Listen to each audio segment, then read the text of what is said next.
And go live to right now. We've got Nick Phillips with us, Applied Digital. Nick, are you with us? I am. How are you doing today? Very good. Good morning. Thanks for joining us. We've got the technology working, so I guess we know it's all working well. Thank you. Appreciate it. No, thanks for having me on. You bet.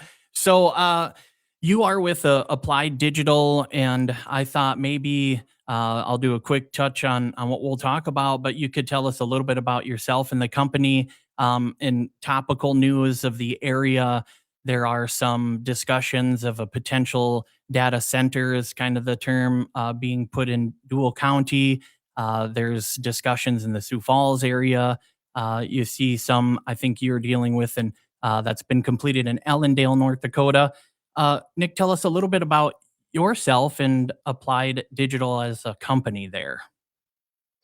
Yeah, sure. So I'm Nick Phillips. I'm the EVP of External Affairs for Applied Digital. So I work with local, state, and federal government issues that can come up from time to time. My group also does land acquisition as well as works with the community on the various things that we do. So on a day-to-day basis, in the beginning, it's a lot of education. As we get further along, it might be some coordinating on different topics that could come up. And then we also get to do the fun stuff of donations and working with nonprofits and locals on various projects around the area. And so when they throw out the term data center, let's maybe clarify a little bit what when you say data center, what does that kind of mean when you break it down? Yeah, so there's a lot of things being thrown around about what is a data center or what is not a data center, and frankly, there's really three different types of data centers out there. There's traditional data centers, which you'll typically see in traditional markets like Northern Virginia, Phoenix, Dallas, places like that, and they're hosting things that are on the internet. So it could be your online banking, it might be websites, Netflix, Hulu, all the stuff that we do. Of course, we're on, through the computer right now, and that's all using a data center. So those are kind of the traditional types of uses. Then there's blockchain facilities. So people have heard about Bitcoin mining. There's some of those floating around in rural areas. I've built some large ones, in my past there. And then there's AI factories, which is what we build. And the AI factories are a little bit different. They're typically bigger. They have much larger employment numbers than either of the other two types. And for us, they're liquid cooled. But the way that liquid cooling works in northern climates is it is pretty cold out. Normally, if you were to invite a business to come, relocate to your area, you wouldn't start with, hey, it's cold and windy out. But for us, it's cold and windy out. And that helps a lot operationally to be able to cool the machines without having to consume water. And it also saves a lot of money on electricity. But basically, data centers are just big buildings. The buildings have computers in them. They can be general purpose, like I started with, for traditional, where they're online banking, websites, your news, video teleconferencing, all that kind of stuff. They could be specialized like blockchain, or they can be specialized like what we do, which is AI factories. And then our role in the business is we build these buildings. We design them, we build them, we operate the building itself, its infrastructure, and then we're a landlord. So we lease space within the building to a hyperscaler. So it's a big, think of all the big tech companies you might know out there. Some of them could be our potential customer. And so they take care of the computers, but we take care of the electrical systems, the mechanical systems, the diesel backup generators, if we have those, or they could be natural gas. There's different kinds of backup systems, and we take care of all of the building and its infrastructure.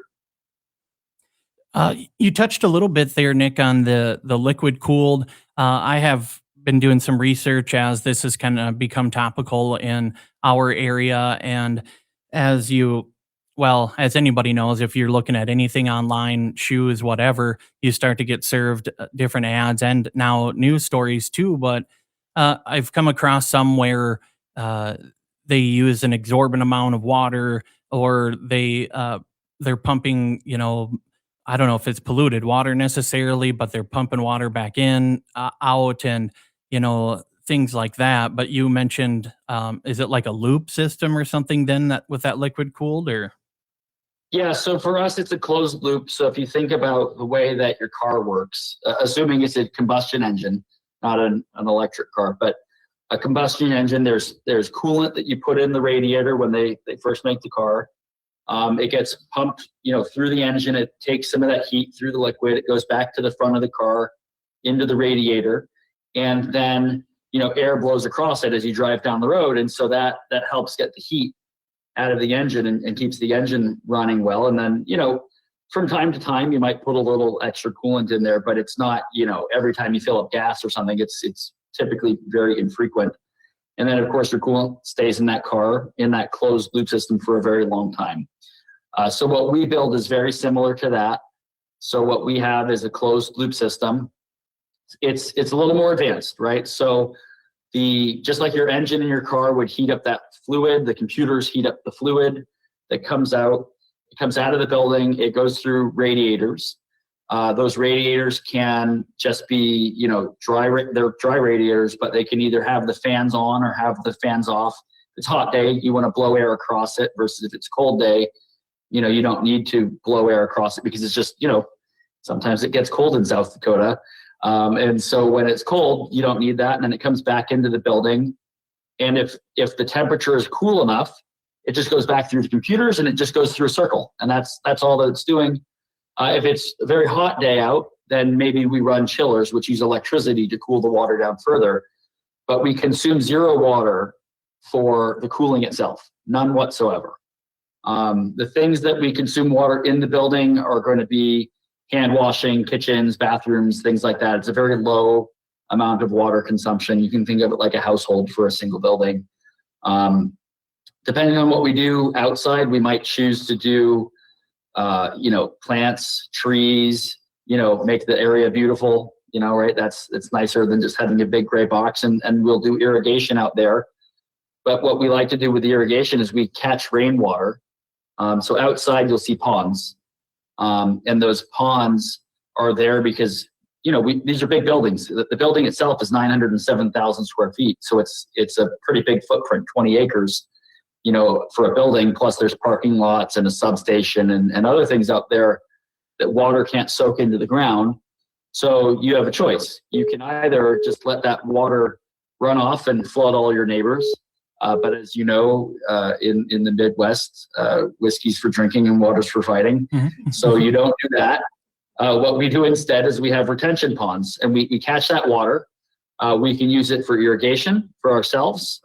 In Ellendale, we can make it available to the volunteer fire department if farmers want to come take it for chemical water for their fields, or irrigation if it's dry out. We do that, and then it could also go back into the creek or water system that it would have normally gone into anyway eventually. But what we do is we slow that down. And so we consume, again, zero water for the cooling of the computers, none whatsoever. Do some people consume water around the country for data centers for cooling? Absolutely. In areas where there's water, you can use water and you can evaporate it. And that evaporated water can reduce electrical consumption. But because it's so cold in South Dakota, we don't need to do that. And also it's fairly arid. There's not just an abundance of extra water to just evaporate. The ones that do evaporate water, I've never heard of an actual situation where anybody's putting anything other than water back into there that's just, your normal water that would come out of a building. There's no chemicals going into the water. That's not legal. That's not something that's allowable. Some facilities might have treatment plants because they need to clean it and put it in, but it's certainly not poisonous water going back into these systems. And again, for us, our two facilities in North Dakota, 3 facilities in North Dakota are all on rural water. So we have very low amounts of water available to us from the water authorities there. And so we don't have much to use. Well, could we maybe talk too then on that note a little bit about power consumption? I know that, with something like the, what you hear also is the power consumption, would it affect people's rates, or is that a negative impact also on the communities that you enter into? Or since now we know that there's different data centers, this specific kind of data center? Yeah, so there was actually a really interesting study by Berkeley National Labs. You can go out there. It's like a 30, 40-page document. They they set out to answer the question: are data centers the reason why power rates have gone up around the country? Right. So that's a fair question. You see, if you believe everything you read on the internet, data centers use lots of water. I talked about how we don't, and your power rates are definitely going up, and all these things. But that's not the reality. Have there been cases where there have been problems due to somebody that's a large user, whether it's a data center or an ethanol plant or some big power user consuming power and causing challenges? Sure, I'm sure there have been, but our industry is very good about this. And the study went out and said that no, in fact, rates are not going up due to data centers. So what causes rates to go up? It's a little complex, but it's actually also kind of simple to understand if you really sit down and think about it. So a very large percentage of the costs of your power bill are the fixed costs associated with maintaining the grid, right? So that means if a wire falls down, you got to replace it. If a breaker has issues, they have to replace that piece of equipment. If you have a challenge at your house because a tree fell over or there's an ice storm or whatever, there's just maintenance that goes into keeping the grid working all the time. Easy concept for everybody to understand. The other thing that people miss, though, is the cost of everything has gone up. Steel costs more, copper costs more, fuel recently is costing less, which is nice. But there's costs of everything across the board. Us as consumers, we're paying more all over the place. And so the utilities also have to pay more. So for utilities that have the same amount of power consumption, it's just flat. Nothing's changed. It hasn't gone up, it hasn't gone down. If the number of people using electricity isn't changed, but the costs for taking care of everything has gone up, naturally what happens to the price of power? It has to go up. There's no choice. But in states where the amount of electricity has gone up, sometimes because of data centers, sometimes because of just population growth or whatever, if the costs of things have gone up, but the rate of growth has gone up faster than the cost of things, rates can actually come down.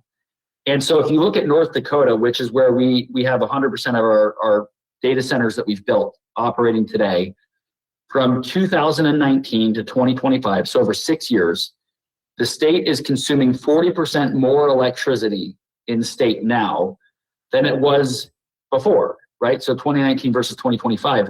In that same period of time, rates have gone down. So commercial rates have gone down 3 cents per kilowatt hour in North Dakota, and residential rates have gone down 1 cent per kilowatt hour. Both of those represent a pretty big percentage of the average rates in the state, but it's because electricity consumption has gone up that those have gone down.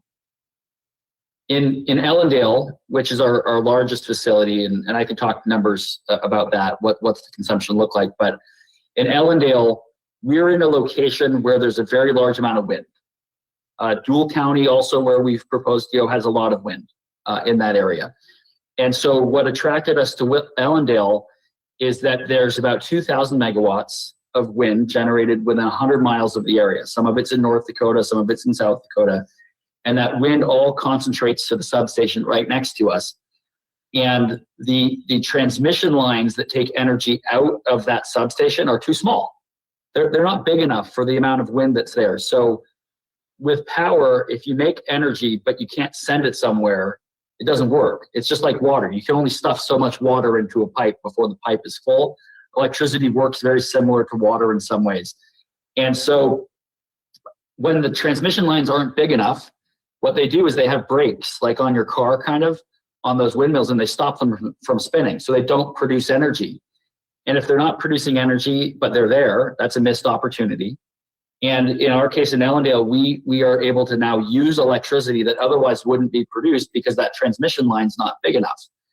And so because we're using more electricity, that means those windmills turn more, which means they produce more revenue, which means that there's more cost reimbursements to the grid, et cetera, from the transmission system. And so we've caused $31 million in rate decreases since we've been operating in Ellendale over the last few years here. And so $1 million of that, those dollars, there's $1 million in South Dakota for MDU's customers, and there's $31 million in North Dakota for MDU's customers. And by the way, there's public filings about this out there, presentations to the PSC. This is not just Nick saying things like you can go look into this. But that's a huge value add.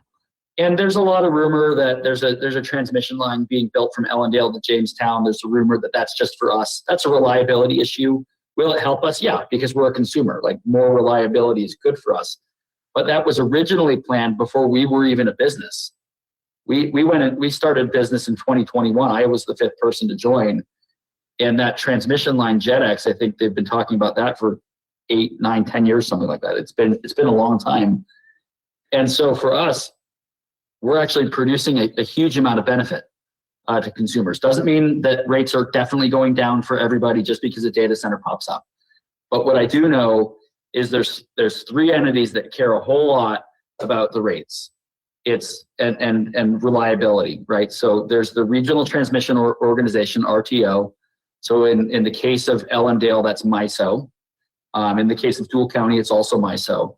They're responsible for making sure that the grid is reliable. You're not having brownouts. You're not having challenges where power's unavailable. They work on transmission line planning and generation planning and things like that. So very important to them that it's highly reliable. The utilities also have that. Depending on the utility, there's co-ops, which are owned by the consumers, right? That's one type of owner. And then there's investor owned. But companies who've been serving consumers for 100 years, they don't want to just do things, to harm them. And then there's a state regulator. So in South Dakota, it's the PUC. In North Dakota, it's the PSC. And they care very much about rates and making sure there's not a negative impact on other consumers as a result of a large load. Whether the large load is us, data center, or an ethanol plant, or a chip manufacturer, or anything, they want to make sure that the existing customers are not harmed by new customers coming in. We have a law we could talk about too that's been proposed by Representative Kent Rowe. It actually has a requirement in that law that costs cannot be shifted from the data center to other consumers. Consumer protection, that's a huge benefit. Be able to say, not only is there a state regulator who doesn't want it, and they're elected positions in South Dakota, a utility who doesn't want it, the RTO who doesn't want it. We don't want it either. I don't want the bad press and anything. But there's then a state law that says, hey, you can't shift these costs from one ratepayer to another. I think that's a huge benefit. And then, for us, we don't want it either. I've got to go, be in these towns. We've got a couple hundred employees, at a facility like what's proposed in Toronto, South Dakota. We've got 300 and some odd, employees in Ellendale. Their kids go to school with the other kids. They have to see people at the Cenex, at the C-store, at grocery store, all these places. If everybody thinks that, and in fact rates did go up because of data centers, then they're not going to have a really good experience just moving around town, and that's really bad for us for retention. So we also want to make sure that everybody's being treated fairly, and we pay our fair share. We have to pay a lot of costs up front to make sure that there's no risk to consumers. So sorry, that was a lot. I just got on my pedestal there. Nope, you're good. That's what we're looking for, is information. So appreciate it.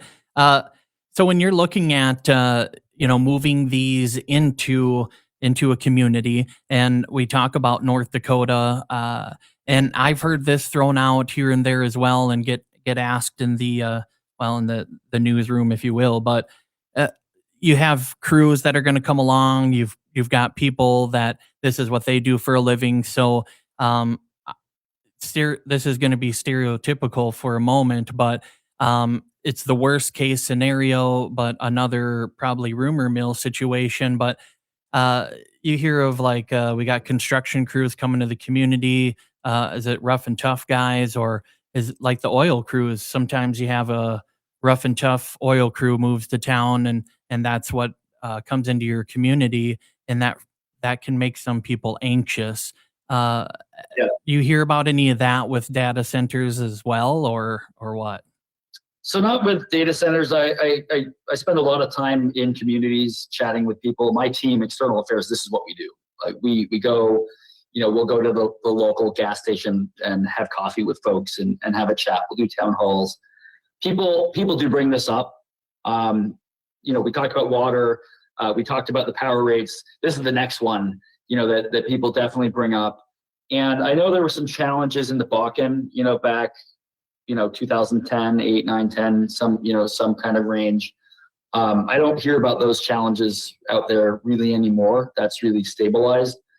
What concerns me is, I have had very good experiences with contractors all over the place, whether they're electricians, plumbers, pipe fitters, carpenters, electricians, all of these things. I don't see these problems. I don't hear about these problems legitimately happening. Sure, there might be one person out of, in Ellendale, we've got 1,500 people or so on site.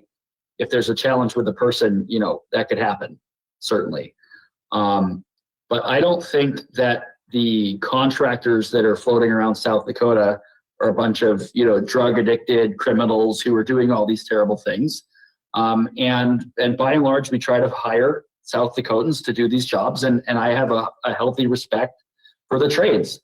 I think they're hard workers. They're doing the work that we need as a country. There's a lot of things, become digital and are producing, things you can't see and touch, but we need electricians, we need plumbers, we need carpenters, we need all of these jobs. And these are the jobs that we hire for. And they're hard jobs, especially if it's, minus 20 out or minus 10 out in the winter. We work year round. And these are guys who are putting in, 8 to 12-hour days. At the end of the day, they want to go home. Maybe they want to go grab a beer with their buddies or have some dinner at a restaurant and do things like that. But no, we are not seeing these problems anywhere with these folks. In fact, it's funny because I mentioned we do town halls, and we like to do them fairly regularly at the beginning of a project. It could be more often than once every 3 months, but eventually we kind of get into once every third month. We'll kind of do these things. And I remember my first real follow-up one up in Ellendale, the emergency service manager stands up and he goes, "I want to talk about your contractors." And I'm like, "Oh," because I don't know. I show up at these things and you never know what people are going to say. And this guy, his name is Charlie up there, and I've gotten to know him a lot since then. But he goes, "I don't know what you do to your contractors, but they are the nicest, most well-behaved folks. Like, they're not getting in fights at the bar. It's no, sir, yes, ma'am, no, ma'am." Like, they're very polite. And I think that's just the Midwest, Steve. Like, certainly there's some folks out there who might be jerks, but by and large, they're not. Like, we've just had an excellent experience. We have contractors on the Ellendale site from 10 states. They're mostly Midwest. I mean, can you imagine bringing somebody from South Carolina or something to the winter in Ellendale? Probably not going to last, right? We want to get Iowa, Nebraska, South Dakota, Minnesota, Wyoming. Like, these are the places where these folks, are used to working, that are likely to come. And they have been just the nicest folks, and we don't have these types of challenges. Do we have challenges with stop signs? Absolutely. We've got a big stop sign problem. We've tried very, very hard to do turn lanes and other things, and we talk about safety in all of our meetings constantly, both on site and off site. But crime, no, we don't have those reports. And the sheriff in Ellendale has been excellent. The sheriff in Cass County near Fargo has been excellent. Stutzman County, we've been done with construction for a while, so not much going on there, but we just are not seeing these challenges. All right. Well, the other thing I suppose people are really going to want to wonder is some kind of economic impact. So the two questions are probably, what's in it for us and what's in it for you? How does it work out for the community in the long term, and what's in it for you to come to a place like South Dakota? Yep. So I'll talk about us first, just briefly, because people always want to know, like, what's in it. Why are these guys showing up? So we look for locations that have electricity, have adequate capacity to be able to run a facility like what we're running. And so we were attracted to Ellendale for that reason. We're attracted to Toronto for the same reason. So it's our industry needs to turn on one data center per week. It doesn't mean it takes a week to turn it on, but just from a demand perspective for consumers, our industry needs to turn on one data center every week. So we're all looking for places to turn on a facility, right? So that's number one for us. Number two, I mentioned it's cold. It saves us a lot of money to operate in the cold versus somewhere where it's hot. We published a white paper. Folks can go read it if it's interesting to them. But we save $50 million per year per 100 megawatts of computers. And for the Deuel County facility, we've got 300 megawatts of computers proposed at that location. So it's a lot of money to be able to save. Now, it doesn't mean we just get to keep that, right? We have to give an incentive to our customer. There needs to be adequate pricing to attract them to, to come to a location that's frankly harder to get to and from. That employment's a little bit harder, we have to train a lot of people. There's things like that. But that's a huge benefit for us to be in there is electricity, and that cold really helps with the operations of the facility. Now, what's in it for the community is a very straightforward answer. If you look at a quarter of land in Deuel County, for example, the prior landowner or the current landowner, because we haven't closed on the land yet, but the current landowner pays something like $3,000 or $4,000 or $5,000 a year in property tax for that 160 acres. If you look at what we would pay, and we've had a lot of conversations with the director of equalization for Deuel County, we would pay several $1 million per year in property tax for that same parcel of land. Their estimate is somewhere between $4 and $5.5 million per year for that single parcel. And for that site, we have 200 employees, is our projected number. That's a conservative number. It might be 250, but 200 certainly. Those folks are going to be mostly driving passenger vehicles to and from work, so there's not a lot of wear and tear on the roads.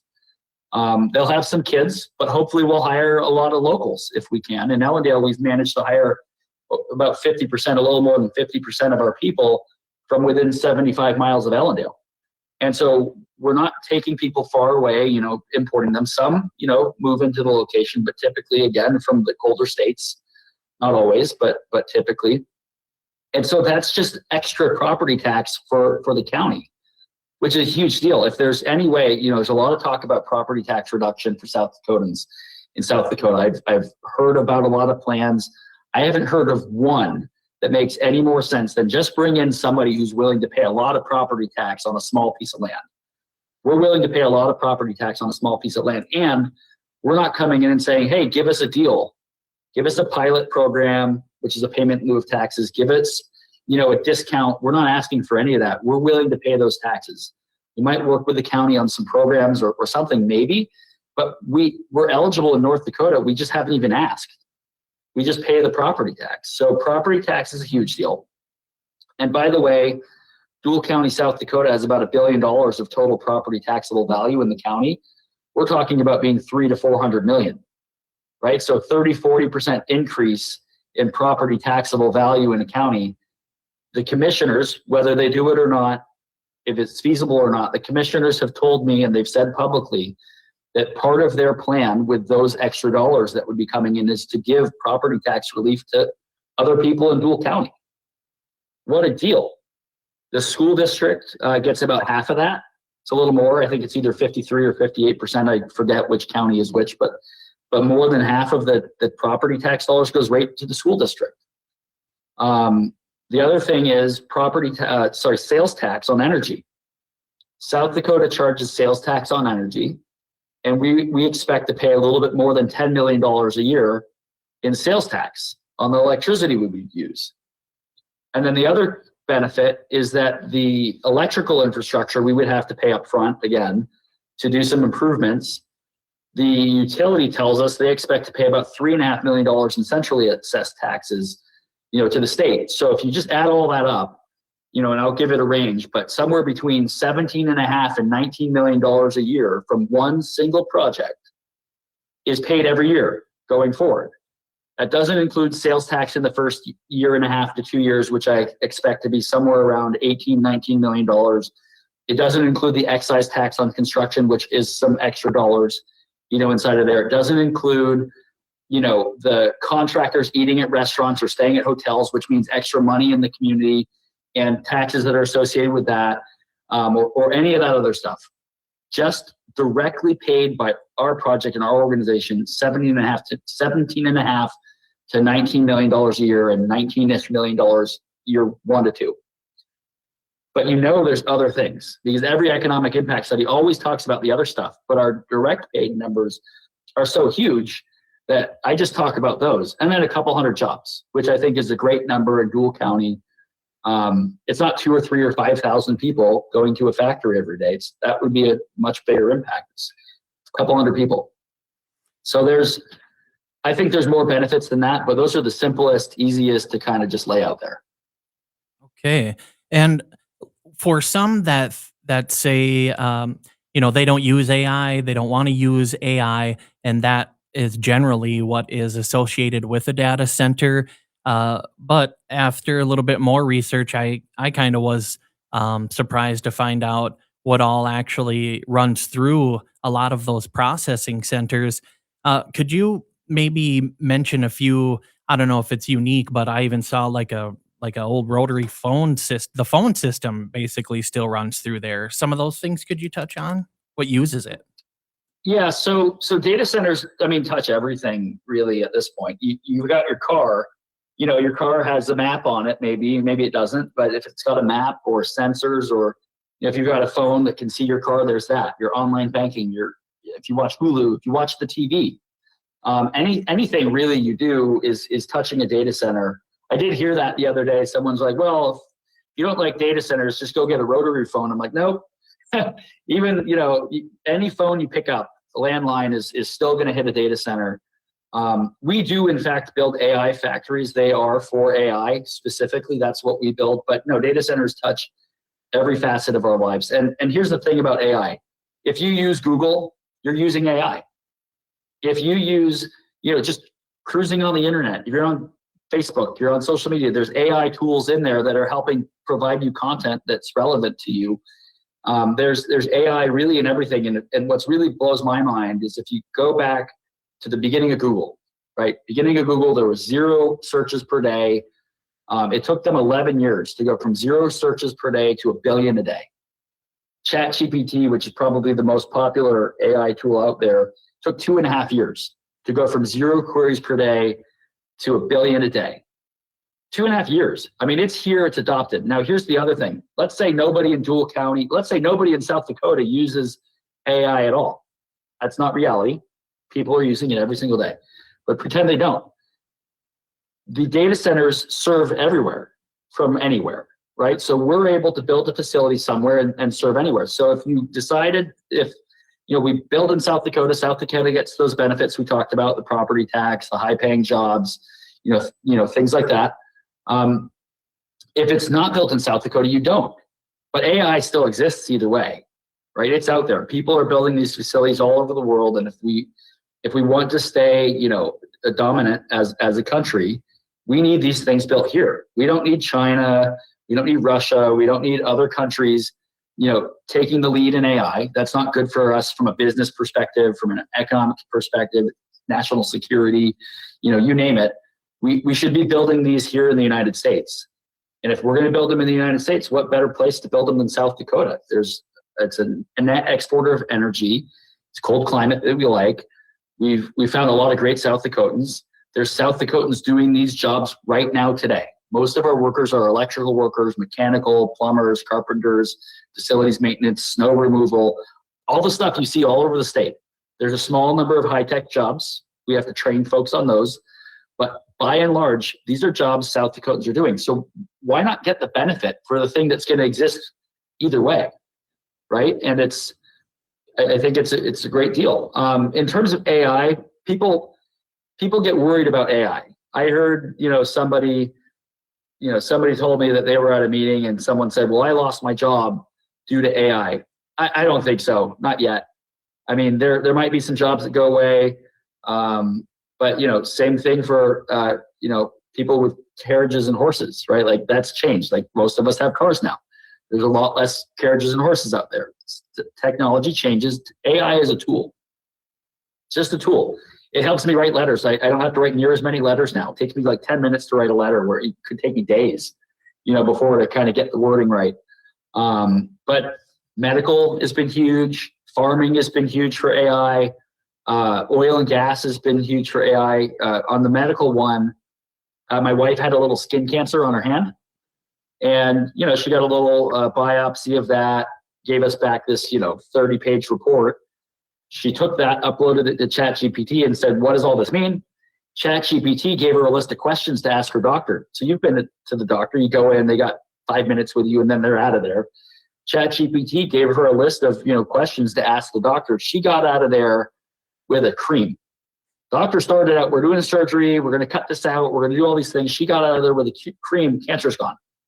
But had she not known what questions to ask and conversations to have, she was able to say to the doctor, hey, I think we should try it. Like, what is this and what that? They're like, oh, yeah, maybe. And eventually they gave her a cream and she got out of there without a surgery. That's huge.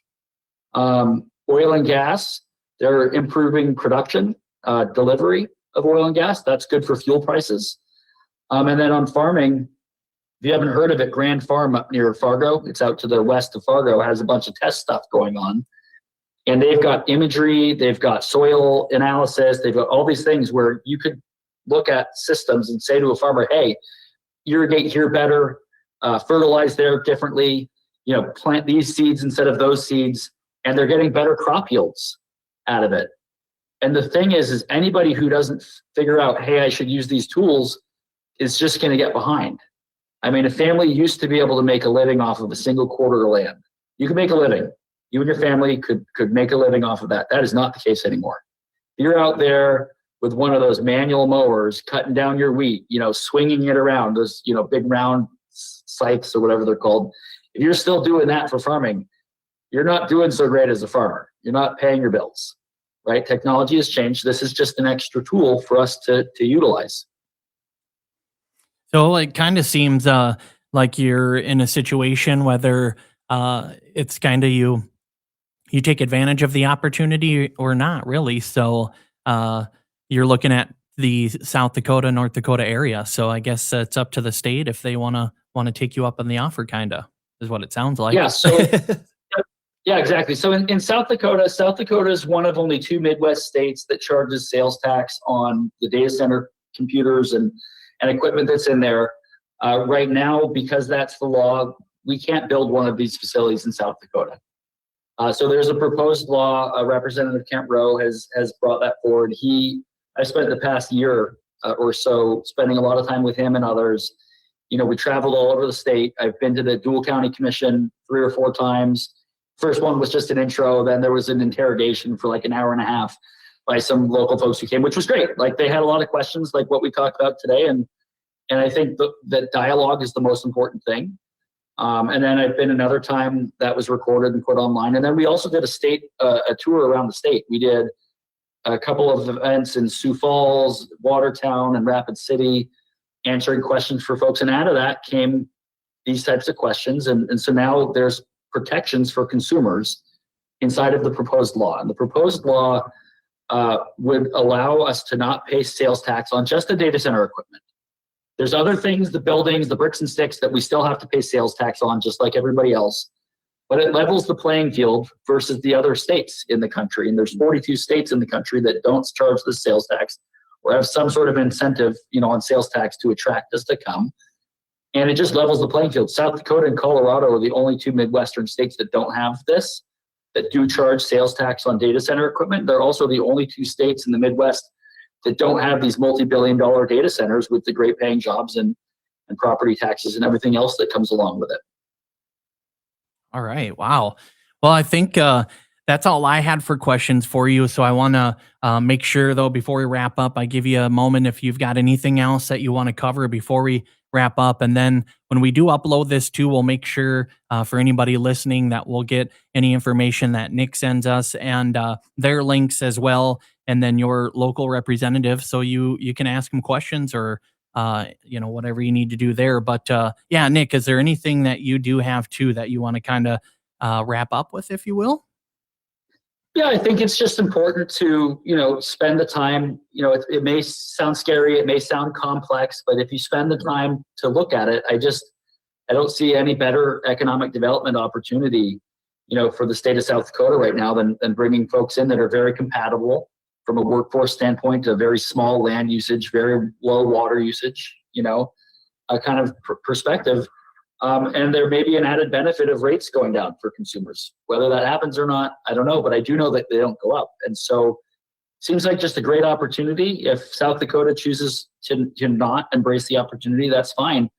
We'll build these. We can continue to build them in North Dakota, Iowa, Nebraska, Minnesota, other places.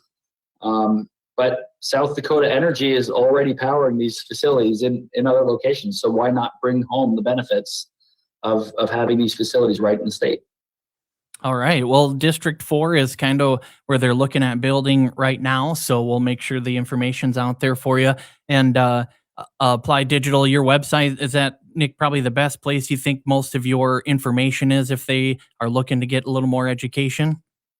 Yeah, applieddigital.com has some, but that's mostly, outward world facing. I would say the best way to do things with us is come to a town hall.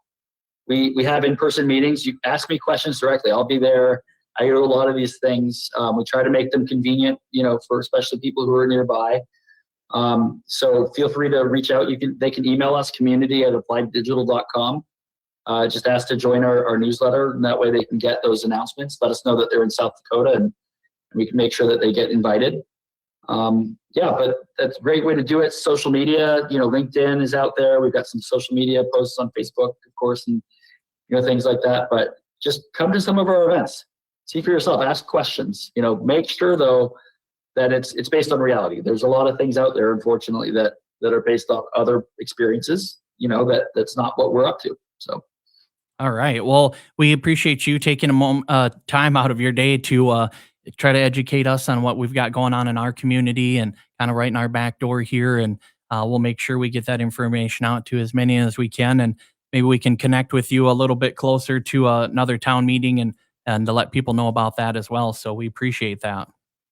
Yeah, we should have one coming up in February. I don't remember the exact date, but I think it's that third or fourth week of February. So happy to connect, have you down. You could probably broadcast from there even. Awesome. Cool. All right. Well, there you have it, folks. That's Nick with Applied Digital. Thanks again, Nick, for joining us. And we look forward to the next time. And we appreciate everything that they're looking at doing, whether it works out or not. That's up to you guys and maybe the state. So, Doreen, why don't you go ahead and we'll let you get back to some music here because we took up a little bit of that party time for this. So that'll do it for Northeast Radio SD's live stream and live interview with Applied Digital.